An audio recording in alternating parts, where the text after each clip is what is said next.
اللہ کے سوا کسی اور کی اطاعت جس سے اللہ کی معصیت لازم آتی ہو، شرک۔ لا طاعت لمخلوق فی معصیت الخالق، مخلوق میں سے کسی کی اطاعت نہیں ہوگی یہ اس معاملے میں جس میں خالق کی معصیت لازم آ رہی ہے۔ ہاں، خالق کے احکام کے اندر اندر والدین کا حکم بھی مانو، اطاعت کرو، اساتذہ کا حکم مانو، کسی اور کو اپنا لیڈر مانا ہے اس کا حکم مانو، لیکن ناٹ بیونڈ وہ جو سرکل ہے کتاب و سنت کا، اس سے باہر نہیں۔ لا طاعت لمخلوق فی معصیت الخالق، یہ آپ الجبرے کے فارمولے کے طور پر اپنے سامنے رکھیے۔ اب اسے اپلائی کیجئے، جیسے فارمولوں کے ذریعے سے پھر بڑے بڑے وہ سم جو ہے وہ حل کیے جاتے تھے سوالات۔ صبح کا وقت ہے، آنکھ بھی کھلی ہے، کوئی اذان کی آواز بھی کان میں آئی ہے، آپ کا نفس کہتا ہے ابھی سو جی۔ آپ نے اپنی چادر یا کمبل کو درست کیا اور کروٹ لی اور سو گئے۔ یہ کیا ہے؟ آپ نے کس کا حکم پیچھے پھینکا اور کس کا حکم مانا؟ اللہ کے حکم کو پیچھے پھینک دیا، نفس کے حکم کو آگے رکھا۔ یہ شرک، اس شرک کو جاننے والے بہت کم ہیں۔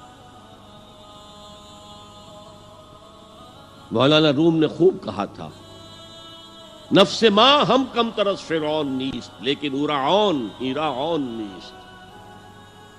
میرا نفس بھی فرعون سے کم نہیں ہے۔ فرعون نے کہا تھا نا الیس لی ملک مصر وہذہ الانہار تجری من تحتی، کیا اس ملک مصر کی حکومت میری نہیں ہے؟ اور سارا جو یہ آب پاشی کا نظام ہے، انہار کا نظام ہے، وہ میرے کنٹرول میں نہیں ہے؟ جس کا چاہوں موگا کھلا رکھوں، جس کا چاہوں بند کر دوں۔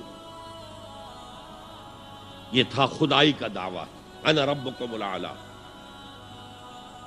تو مولانا روم کہتے ہیں میرا نفس بھی اس سے کمتر نہیں ہے۔ وہ کہتا یہ جسم میرا ہے، اس پر میرا حکم چلے گا، میں نہیں جانتا کون اللہ کون رسول، کیا حرام کیا حلال۔ تو فرعون سے کم تو نہیں ہے میرا نفس، لیکن ایراعون اس کی بہت مدد تھی، فوج تھی، لاؤ لشکر تھا، تو اس نے زبان سے بھی کہہ دیا کھل کر انا ربکم الاعلی۔ میں مسکین ہوں، غریب ہوں، میرے پاس کوئی طاقت نہیں ہے، میں زبان سے تو کچھ نہیں کہہ سکتا، اندر سے میرا نفس یہی کہتا۔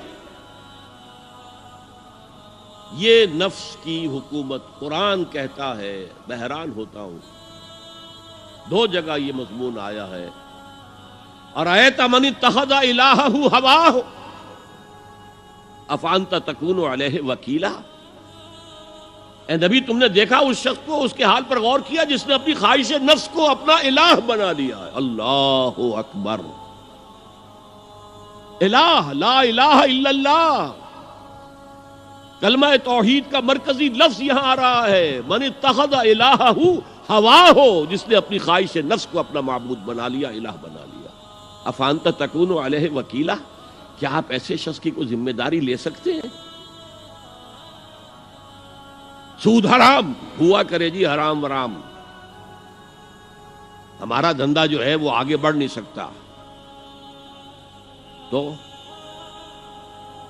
اللہ کے حکم کو پیچھے ڈالا، نفس کے تقاضے کو آگے رکھا۔ کون معبود ہے آپ کا؟ نام عبداللہ رکھیے، نام عبد الرحمن رکھیے، ہے عبد النفس، نفس کے بندے، نفس کے غلام۔ یہ میں نے یوں سمجھئے کہ جیسے میں نے ہجرت اور جہاد کی ڈیفینیشنز کی تھی۔ ہجرت کا بیس کیا ہے؟ پوچھا گیا ایو الہجرت افضل ہو یا رسول اللہ، اے اللہ کے رسول بتائیے سب سے اعلیٰ ہجرت کون سی ہے، افضل؟ فرمایا ان تہجر ما کرہ ربک، ہر اس چیز کو چھوڑ دو جو تمہارے رب کو پسند نہیں۔ آج رات ہی سے آپ ہجرت شروع کر سکتے ہیں۔ جائزہ لیجئے کیا کیا چیزیں میری زندگی میں خلاف شریعت ہے، تو اللہ کو ناپسند ہے، فیصلہ کیجئے کہ آج کے بعد نہیں ہوگی، ہجرت شروع ہو گئی، افضل الہجرہ، سب سے افضل ہجرت شروع ہو گئی۔ لیکن ٹاپ پر لے جائیے تو یہ ہجرت جب اللہ کے دین کو قائم کرنے کی جدوجہد اس مرحلے پر آ جائے کہ اب باطل کے ساتھ ٹکراؤ ہے، اور اب چاہیے کہ ساری قوت ایک مرکز پر جمع ہو جائے. ہجرت فرض کر دی گئی. وہ ہجرت گھر بار چھوڑ کر، اہل و عیال کو چھوڑ کر، اور مکے کے بھیڑیوں کے رحم و کرم پر چھوڑ کر اپنے گھر والوں کو جو لوگ ہجرت کر کے آئے. حکم تھا. ہجرت مدینہ فرض تھی، ہجرت حبشہ فرض نہیں تھی. صرف اجازت تھی کہ جن سے سختیاں نہیں جھیلی جا رہی مزید وہ چلے جائیں. تو ہجرت کا یہ ابتدائی نقطہ، انتہا یہ. جہاد، المجاہد من جاہد نفسہ، جہاد تو یہاں سے شروع ہو گیا، اپنے نفس کے خلاف جہاد کرنا.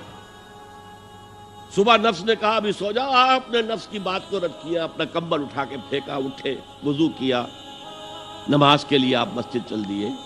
آپ نے جہاد کیا نفس کے خلاف. یہ افضل الجہاد ہے. اور سب سے چوٹی اوپر یہ ہے کہ جب وہ حق و باطل کی جنگ ہو تو جان ہتھیلی پر رکھ کر میدان میں حاضر ہو جاؤ.